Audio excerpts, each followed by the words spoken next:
భార్య కంటే భర్త వయసులో పెద్దవాడవచ్చా? వయసులో భర్త పెద్దవాడు కాకపోతే రెండు ప్రమాదాలు ఉంటాయి. ఒకటి, ధిక్కరించే అధికారం చిన్నవాళ్ళకి వస్తుంది.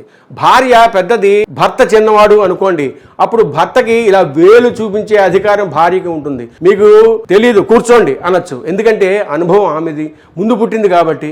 రెండు, తనకన్నా పెద్దదానితో సంగమం ఆయుక్షీణం కాబట్టి ఆయన ఆయుర్దాయం ఎక్కువ కాలం నిలబడదు. గురుత్వం అంటే పెద్దరికం. అందుకే భార్య 10 కాలాల పాటు బ్రతకనివ్వాలి అంటే భార్యని నువ్వు అని పిలుస్తాడు. భార్య మాత్రం ఏమండి అంటుంది. ఏమండి అంటే ఆమె ఆయుర్దాయం పెరుగుతుంది. గురువుకి మర్యాద ఇచ్చినట్టు. భర్త సాక్షాత్ గురువే ఆమెకి. అందుకే గురువు శిష్యుణ్ణి నువ్వు అని పిలుస్తాడు. శిష్యుడికి ఆయుర్దాయ కారకం. అందుకే మాంగళ్యం కట్టేటప్పుడు మాంగళ్యం తంతునా నేనా అని మంత్రం చెప్పి భర్త తాళి కడతాడు. అంటే దాని నిగూఢార్థం నువ్వు 100 ఏళ్ళు బ్రతికుండు అంటాడు. మరి భార్య చిన్నది కదా, అందుకే భర్త ఆశీర్వచనం చేయగలిగాడు. పెద్దదైతే ఆ మాట ఎలా అంటాడు, ఎలా కుదురుతుంది? ఈ విషయాలు మహాభారతం ఆరణ్య పర్వంలో ద్రౌపదీదేవి సత్యవతీదేవితో అంటుంది. ద్రౌపదీదేవి తన 5గురు భర్తల్ని ఎలా వశవర్తుల్ని చేసుకుందో సత్యభామకి అర్థం కాక ఈ ప్రశ్న ద్రౌపదీదేవిని అడుగుతుంది. అందరూ జై శ్రీరామని కమెంట్ పెట్టండి. పెళ్లి సంబంధాల కోసం మా టెలిగ్రామ్ ఛానల్ మ్యాట్రిమోనీ ఇండియాలో జాయిన్ అవ్వండి.